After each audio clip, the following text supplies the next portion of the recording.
say hope springs eternal, and that certainly is the case here at the University of Colorado. Hi, everybody. Welcome to our spring football preview show, along with B.G. Brooks, a contributing editor of CU2Buffs.com.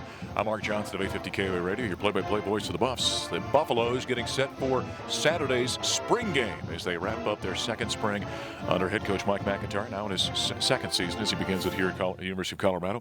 Butch, year number 2 for Mike Mack. I think a little bit different feel here in this spring practice so far. Different feel, but really a more comfortable feel. I think the second time around, things have gone generally better as far as players knowing what to expect. The coaching staff knows what to expect from certain players. So there's a feeling of anticipation, but also one of a comfort level that's more convenient for everybody. In year number 1, Mike McIntyre's team finished up 4-8. There was talk of a bowl game, certainly expectations. Colorado's had 8 consecutive losing seasons. We see and say goodbye to Paul Richardson, one of the great receivers in Colorado history, and then see the emergence of Sefo Lufa and Addison Gillum, the linebacker for the Buffaloes. So there is reason to be optimistic, I think, going into year number 2. Yeah, I think there is. I think there's enough returning players that this coaching staff feels good about what they've got coming back. Of course, they would like better productivity from a lot of players at a lot of positions, but that's what spring football's for, sharpen things up. You build a program by recruiting 19 players in Mike McIntyre's second recruiting class, only 1 quarterback, but I think there's a lot of excitement about that group, even if maybe there aren't guys that maybe jump off the recruiting service pages out there. Yeah, I think the second recruiting class, Mike McIntyre and his staff had a full year to concentrate on what they needed, and I think they filled most of those needs. I think there are some guys here who are going to come in probably and get a strong look right away in August. So there is a feeling of expectation there for this class. Well, let's start breaking down the Buffaloes as they head into year number 2 under Mac number 2. We'll start with the quarterbacks. Our spring practice today was pretty well. We were doing pretty good things out there, put in some new formations and some new plays, so just kind of getting the chemistry down. This spring is, it's been new and exciting, and just having all the guys out there, just having fun out there, and getting a lot of timing down. Well, what a difference a year makes. The quarterback position here at the University of Colorado, the makeup certainly looks a lot different. A guy who we thought was going to be the QB, Connor Wood, he retired from college football. Stevie Joe Dorman, Nick Hirschman both decided to transfer, which means for the Buffaloes it's come down to really a 2-man race at the quarterback position. Sefo Lufa, who became a starter last year, and then the new player, Jordan Gerke. Yeah, the makeup, the numbers are particularly different this spring. Last year and last summer you had an abundance of players at the position, at least 6 or above.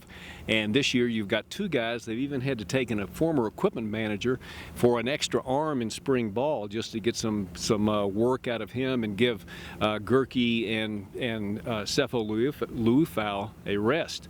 And it'll come down to one of those 2, and I think a lot of people expected maybe the incumbent Sefo to really take the job and run with it in the spring, but Jordan Gerke has really come on, according to Brian Lindgren. Lindgren says that Gerke is really night and day from last May when he signed on. So I don't expect that job to be officially announced, the starter to be officially announced until coming out of fall camp. It's been a long time here at the University of Colorado since you really had an incumbent quarterback who you pretty much given that job. Gerke, as you talked about, has improved greatly over a year ago. He's maybe a little bit more athletic than people maybe might expect him to be. No doubt, and that's one of the things I think that's playing into his favor. He's had a year in the offense just as Sefo had. Sefo got his experience on the field, which always helps, but Jordan Gerke has been able to study the playbook. He's gotten into it, and he has some athleticism that maybe Sefo has to struggle to find. So that's one of the things I think that's made him have a good spring. So it is a pretty thin quarterback meeting room. That's not the case with the running backs, and that's where we turn next here on our football preview show. Every day we're battling, we're competing. Coach Mack is pressing out hard that we compete every day, every play. Nobody's spot secured, so everybody's going for a spot. So every day we're going at it like wolves. Well, it's been a while since the Buffaloes have had a marquee running back, and Butch, as you look at 2014, it appears the Buffaloes will really rely upon a stable of running backs this season. Yeah, and I think they got several good running backs to choose from. I think Christian Powell is your big back. He weighs about 230 pounds. He doesn't look to be 230, but he assured me last week that he hadn't lost any weight, that he's not a 205-pounder. He's 230, and I think a legitimate 230, and a strong runner. Michael Atkins is your speed back. He proved himself last year as a freshman, and I think there's a long look been given at Philip Lindsay this spring, and the kid from the DPS I think has shown up well. He's another speed guy, and he could contribute on special teams, do a number of things, and I think Mike McIntyre really likes what he's seen. Tony Jones, another veteran that's still hanging around as well. There was some sad news here recently for the Buffaloes as another guy from the Denver area, Mullen product, Josh Ford, sees his career come to an end. Yeah, that was a shame because Josh Ford has really been a guy who just worked incredibly hard in the time he's been here. And I was talking to some people last week and the week before. Josh Ford is the guy who really showed up well in spring games. I don't know if you can have a spring game without Josh Ford. He was Mr. April. He was a guy who, ran for over 100 yards plus in the last couple of spring games. And I was really hoping that he was going to get a chance to do something come fall. But the NCAA said no to an appeal for a 6th year. So, that's it, unfortunately, for Josh. Probably the biggest void, unquestionably the biggest void in this football team is the substantial shoes that need to be filled of Paul Richardson, who opted to leave after his junior year for the National Football League, and that's where we go next here in our spring preview show, the receivers. It actually feels good. We're not in the bubble today, and we actually got to come outside, so it felt good running. It felt good with the receivers today, and we had a good time out here. I definitely did miss it. I was done doing foreman workouts. I was ready to get out here and play some ball. Well, when you talk to receiving corps here at the University of Colorado, it's more about what's not here than what is, in fact. Arguably, as dynamic of receivers there was in college football, Paul Richardson has moved on to the National Football League. Butch, question number one, how do the Buffaloes fill those substantial shoes? Well, it's going to be by committee. I think Troy Walters and Mike McIntyre would like 2 or 3 guys to step up, fill that void, have one of the guys be that, stretch the field type, catch the ball receiver. And right now you've got to look at some younger guys to do that, maybe in Bryce Bobo, Elijah Dunston, Lee Walker have all showed up pretty well this spring. And of course Nelson Spruce is coming back, and he's as sure a handed receiver, I think, as has been here in a while. But the Buffs have got to find a deep threat. Well, and that's a question mark because he was such a defensive stretching receiver for the Buffaloes in 2013, and in fact before that in his younger days of his career. As for the veterans coming back, Spruce is kind of the guy that you think the Buffs may lean upon, but again, he's not that dynamic kind of guy, but he certainly is a guy you can build around. No doubt. And you've got Dede Goodson, who I think showed up last year pretty well in a new position for him as a slot receiver, transferring from tailback the previous year. So there are guys to work with. And I know that Troy Walters, the position coach, really feels good about the guys he has on hand. Now, they've still got to show that they can run down the field very fast, catch the ball when it's thrown to them, but I think those are things that you're going to see in time. 3 highly thought of receivers from last year's recruiting class. Devin Ross, the only one that didn't redshirt, but Bryce Bobo, Elijah Dunston, and then Lee Walker has come on here. Those are 4 young names that I think the Buffaloes are excited to see what they can offer in 2014. No doubt. And when you stand beside Bryce Bobo, he's a big guy. He's the legitimate 6'2", 190 pounds, long legs, long stride, and he's had a good spring so far. So of the new guys, I think he's probably the name to keep in mind as you go into August camp. That doesn't mean you're not going to have somebody else come on in August camp. Shea Fields, recruit, comes out of high school with a very, very good resume, so he'll get a good look in August. Fields was a guy that initially had committed to USC, then decommitted, ends up becoming a Colorado Buffalo. Well, this offense will go only as far as the offensive line can take it. There are some question marks there. Next, we turn on our football preview show to the big fellas up front. We've had a little bit of depth issues, but guys have been filling in really well, and they've been pushing the tempo. Everyone's been working hard, and I think we made a lot of strides in these first few practices. We obviously have a year under our belt. We kind of know the system, we know the coaches, we know what they expect out of us. The seniors can really step up and help the coaches out in terms of pushing the younger guys, and because obviously we know what they're looking for. So. Well, starters Jack Harris, and on the inside of that offensive line, Gus Handler, the center, both lost to graduation. But B.G. Brooks, this is an area with this football team, the offensive line, if this team is going to take the next step, in particular offensively, this group has got to improve its performance in the field every week. No doubt about that. They say it all starts with the offensive line, and nothing could be more true than that. There are a number of guys that have been looked at this spring. Alex Kelly is getting a look at center, and he probably will wind up there. Kyrie Crabb is getting a look at guard and tackle. You've got Stefan Nimbot, who's coming back and who really has the potential to be a terrific right tackle. And on the left side, at tackle, you've got Crabb has been playing that position some. You've got Mark Musto, who has played the position also. So I think, right now that left spot is kind of in the experimental stage. And Gary Bernardi, I think, is taking a long look at several young guys that, he hopes comes along. And they've recruited a lot of offensive linemen over the last recruiting class and this one. So there's going to have to be some guys that step up. Well, I was going to say, with some of the guys they've recruited, now again, they come in young, and many times that's a tough transition from high school to major college football up front. Might it be a case where one or two of those young fellas that are just coming in as true freshmen are going to have to be in the mix a little bit here? Yeah, I think that's true. It's not an ideal situation to have to play a freshman in the offensive line because there's a maturity factor there with freshmen going against seniors and fifth-year seniors that you want to avoid if you can. But some of those guys might have to step in and add depth. One guy that we didn't mention who's going to be a mainstay is Daniel Munyer.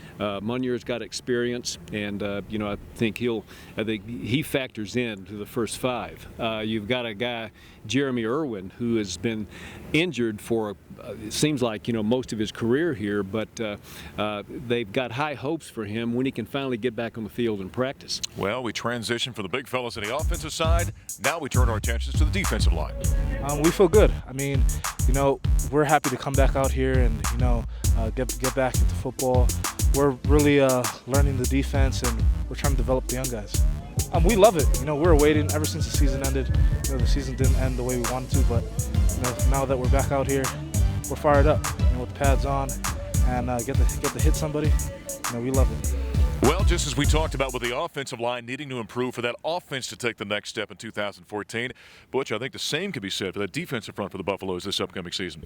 Yeah, the Buffs need to improve up front defensively, no doubt about that. And one of the areas of emphasis that Mike McIntyre had going into spring ball was improving in the red zone on both sides of the ball. The Buffs gave up more red zone touchdowns than anybody else in the Pac-12 last year. So, I mean, that doesn't all fall on the defensive line, but you got to start somewhere for your improvement. And there are a number of guys there that you got some experience coming back. You've got some guys who have been shuffled in from outside the end who should help.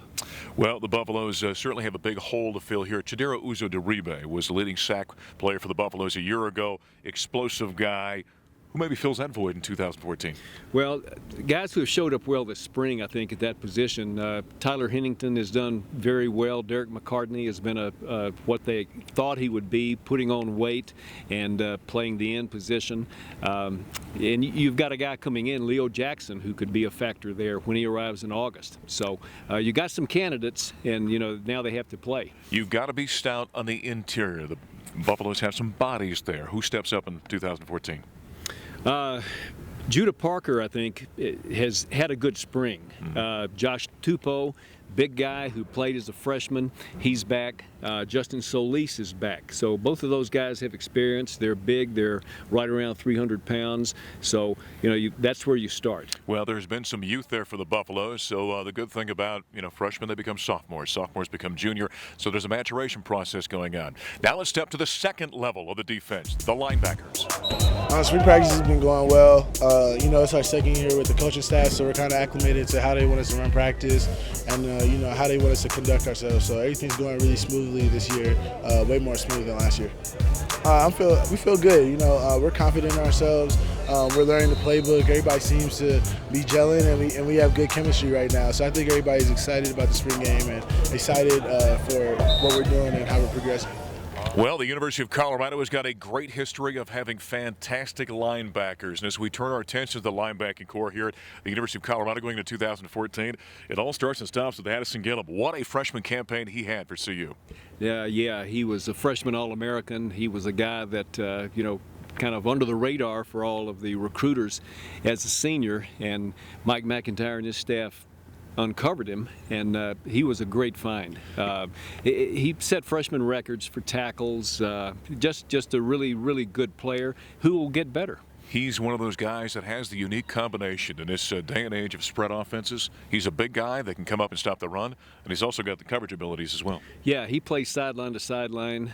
He's a guy that I think Kent Bayer would like to have several more of. And, you know, if you could clone Addison Gillum, you'd have a pretty good linebacker core. Well, who else do we talk about in 2014 when it comes to linebacker at CU? Well, you start with, I think, Woodson Greer, who's experienced and who, I think, you know, every staff that Woodson Greer has played for has raved about his potential. And he's getting to the point right now where I think where that potential is going to be realized. So Kent Bayer and his defensive staff expect big things from Woodson Greer. You've got an incoming guy, Deshaun Rippey, who is highly touted, who is learning the system right now. You've got a young guy, Kenneth Olagbogwe, who has shown some promise. And you've got Brady Day coming back. Brady Day has had a decent spring, I'm told. Well, let's go to the defensive back. In a spread-happy offensive system right now in college football, the secondary is always important. It's a lot faster paced this year. You know, coach is really on us. He expects more from us, so he's really hard on us this year around. So we got to compete a lot more. And this spring, we do a lot more competition drills throughout the practice, so it keeps us at our highest level. And Coach Mack, you know, he's been really working with the cornerbacks this spring, and it's been helping us. We've been working on press all the time, every play. So just getting our hands on the receivers, stopping the timing routes, and it's been really effective. Well, with the video game offenses you face in the Pac-12, undoubtedly you've got to have a good secondary. There's some guys who've got some experience back there. How do you see that position? Well, you start with Greg Henderson. Greg Henderson will be a four-year starter by the time he leaves here, and he's a very good corner. Another guy to keep an eye on is a newcomer, JC guy named Akilo Witherspoon. The long, lanky guy, kind of reminds you of Jimmy Smith, who's getting a long look this spring at that position. Chidobe Awuzie played as a freshman, very good safety, hard hitter. At safety, you get Terrell Smith back. Terrell Smith is another hard hitter who sat out last year with a shoulder injury. So there are plenty of guys there, and we haven't mentioned Kenneth Crawley. We haven't mentioned Uri Wright. Jared Bell had a big year last year as a safety. So there are candidates. There certainly are some guys who've had at least some snaps in the back end of that secondary, and it looks like they've upgraded the speed a little bit as well. You know, we talk about some injuries that happen all the time in college football. Sad news for Josh Moten, a young guy who's been a reserve in this program, and potentially his career's come to an end. Yeah, Josh had a third Achilles tendon injury in about 12 months or less, and that doesn't really bode well for anyone's career when that happens. So, yeah, best of luck to Josh Moten. One of the areas of this CU football team that's been relatively solid here the last couple of years are the specialists. We'll talk about them next. Spring practice has been good. We've had pretty decent weather every day. We've been able to practice outside every single day, which has been very different from last year. And we've just been working on a few things, getting better, and as far as special teams goes, it's been going really well. Oh, never forget the special teams, the importance of that third element of college football. And Butch, when you look at both kicking and punting, that's been relatively solid the last couple of years. Dar O'Neill and Will Oliver have been very good for Colorado. Both guys proven themselves, both guys returning, which really makes Toby Ninus a happy man. He's a special teams coach. The one area that they have to replace in special teams, in the kicking portion of it, is the snapper. They brought in a JC guy named Wyatt Smith, who seems to be handling that pretty well. Dara O'Neill is your holder. He does a good job with that. So I think that's phase of the special teams looks solid. You know, for the last year, we've heard the name Diego Gonzalez. He was almost a myth, this kicker out of Mexico that Toby Ninus somehow found down there. He allegedly has a monster leg. He's finally on campus. We found out he's real, number one. He's going to probably play a role here somewhere. Yeah, he does have the monster leg. Toby Ninus has been very impressed with the way he kicks the ball. Don't know that he'll wind up kicking off, but he's certainly got a strong enough leg to handle that if assigned. Well, let's look ahead. We just found out here a few days ago that the opening game, the Rocky Mountain Showdown, has been moved to a Friday night against Colorado State at the Sports Authority Field at Mile High. Thoughts on the Friday night ball game? Well, I think it's a good call. I think it's a good way to kick off the Labor Day weekend. As Mike McIntyre said, it also gives the Buffs an extra day before they make that long road trip the following week to UMass, playing in Boston and New England. But you know, I think it's a good deal. We'll see how it turns out. It's Friday night football, and I don't think it's going to conflict very much with the preps, but we'll see. Jim McElwain, in his third year at Colorado State, took the Rams last year to a bowl game. Does that game set the tone for Colorado this season? It always does. The CSU game is, arguably the most important on the schedule, at least for an opener, and has been for years. And I think if that game doesn't set the tone in a correct way for CU, then some improvement really has to be made in the second game to make up ground. But the CSU game will always be important. Once the Buffaloes get through the non-conference, it's back into the very loaded Pac-12. You've got Arizona State, UCLA, Washington coming here to Folsom Field. Another very tough slate in the Pac-12. Yeah, it is, and the Pac-12 is not going to get any worse. It's gotten better for the last several seasons, and CU's got to pick up the slack there, and make the improvement necessary to compete in the Pac-12. And I think that's going to happen under Mike and his staff. How about this spring game on Saturday? Importance of this thing? What does Mike McIntyre want to see accomplished in this ball game? Well, number one, I think he wants to see the injury list stay clean and stay, not populated very well. I think he wants to see his quarterbacks. I think he wants to see who plays, who plays well under those conditions. Receiver is certainly going to be a position that he takes a look at. And he also mentioned defensive ends. He wants to see Derek McCartney, a guy who showed up well, and a couple of other players, how they fare at that position. Overall, I think, he just wants to see execution. He doesn't want to see a lot of turnovers, a lot of the balls hit the ground a lot. So, general things as far as judging a spring game. Well, that spring game on Saturday here at Folsom Field, the weather's supposed to be fantastic, a little bit like it is today. Sunshine and right around 70 or so. It gets underway at 12 noon. It'll be over by 2 o'clock. And following that, there are healthy kids activities here in the field. You can come on out and get some of the CU players' autographs. I understand B.G. Brooks is going to have a table for autographs as well. So come on by and get those. That's news to me. Maybe not. Also, you can join us for the broadcast. Larry Zimmer, Chad Brown, and I will have it over on AM 760 on Saturdays. We'll broadcast the spring game once again as we get ready for year number 2 on our Mike McIntyre. Thank you for joining us on our spring preview show. For B.G. Brooks, I'm Mark Johnson. We'll talk to you next time.